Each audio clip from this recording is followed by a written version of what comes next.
thấu tu te hi an ka pung ta em mi be tu te hi tam tak kan ni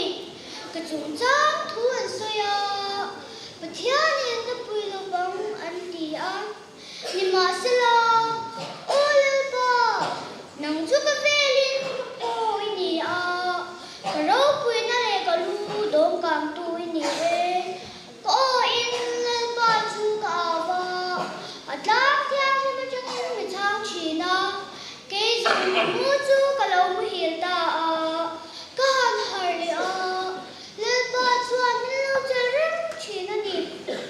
Sanga zinga trật vui đi là trùng trời nó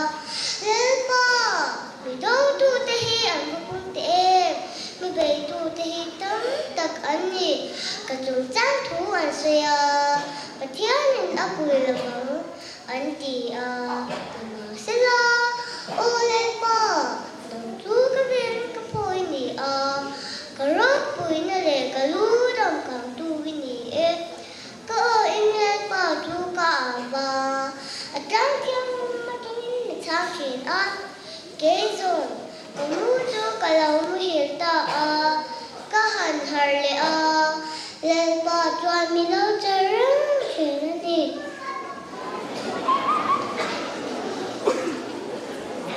sao number two là trong hạt ở trong gì mà chuyện vui đi là trong trái nha lên bờ mình đâu tu te hi ăn cung te em mình bay tu te hi tắm tắm ăn nhỉ cái chúng ta thu ăn suy cái thiên nhìn ấp đi là vắng ăn thì nhưng mà xin lo ôi bà nằm thu cái về linh cái phố ini cái rô bụi nó lệ cái lu đồ cào tu ini phố in bà chú cả và当天黑中间咪超起呢，这种我们做个龙皮的，它很好了，把错咪都这样子呢。So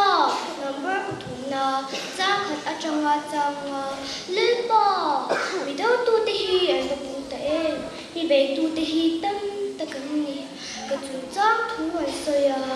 và theo nhìn áp lực là bằng anh tí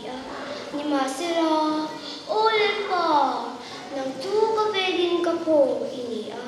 có lúc quên lệ có lu đông càng tu ini có ô in lên bò tu có áo và tao theo khi mà chân mình thao chỉ cái dùng có mu tu cái lòng hiểu ta